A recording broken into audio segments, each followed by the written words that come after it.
Olá, o meu nome é Diana e esse vídeo é uma atividade da disciplina Literatura Brasileira 4.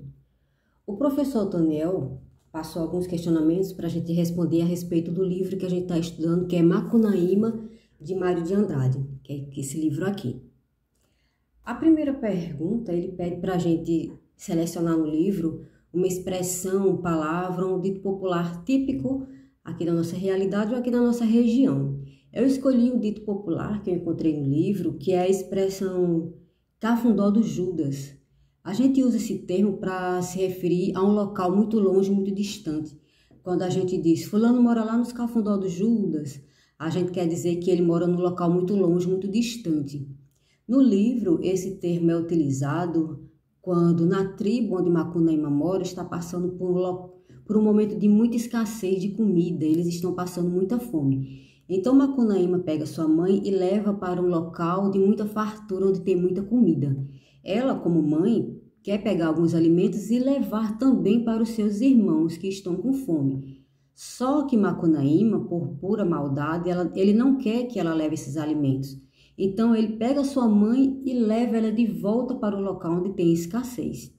Sua mãe, com muita raiva, pega Macunaíma e leva ele lá para os Cafundó do Judas, ou seja, ela levou ele para um local muito longe de difícil acesso e deixou ele lá como castigo por ele não querer levar alimentos para os seus irmãos que também estão passando fome.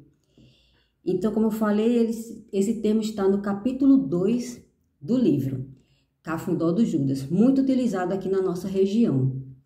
A segunda questão, o professor pede que a gente escolha no livro uma referência alimentar típico aqui da nossa região.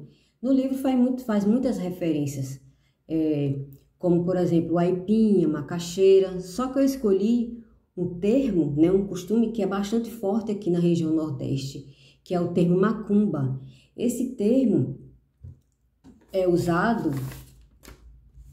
é atribuído a uma religião afro-brasileira, muito forte aqui na região Nordeste, que já vem lá da África, que foram trazidas aqui, que foram trazidas pelos escravos, e é muito forte aqui na nossa região. A gente encontra muitos terreiros de macumba, é muito comum a gente escutar esse termo aqui.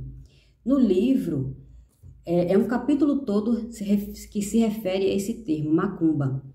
Macunaíma, ele está com muita raiva porque ele não consegue reaver o seu amuleto que ele perdeu, que foi Venceslau Pietra que pegou esse amuleto, Só que Macunaíma não consegue reaver esse amuleto de volta. Então, com muita raiva, Macunaíma ele vai pedir ajuda, nesses terreiros de macumba, que lá são feitos rituais, é bastante comum.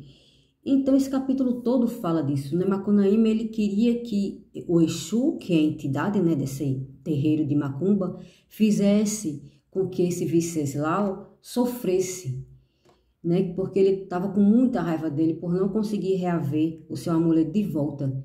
Então, ele procura esse terreiro de macumba para fazer um ritual, com que esse Venceslau sofresse, para ele conseguir reaver o amuleto dele de volta. Então, esse termo ele é bastante comum aqui na nossa região Nordeste, muito forte, que foram trazidos pelos africanos, essa religião, que é bastante comum aqui. Na pergunta 3, o professor pede que a gente fale sobre a forma de linguagem que é utilizada nesse capítulo, que comprova a ironia de Mário de Andrade.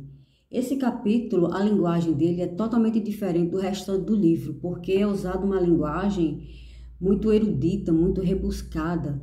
Quem escreve é Macunaíma, um índio. Por isso que é um capítulo bastante diferente do restante do livro, que ele usa uma linguagem bastante incomum, principalmente para um índio.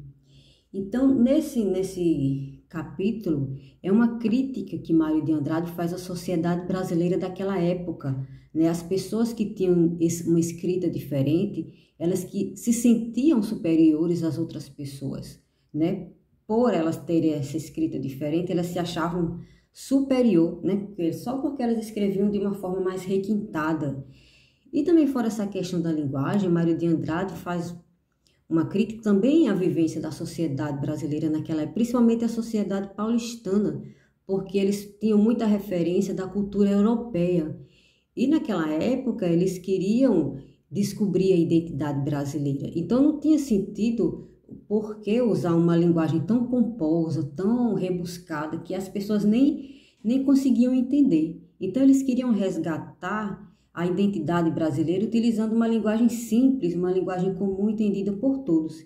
Então Mário de Andrade ele faz uma crítica, né, nesse capítulo desse livro, que é as Cartas às Icumiabas, que a gente encontra que é o capítulo 9 do livro, né? Ele faz essa crítica, né, da sociedade brasileira naquela época.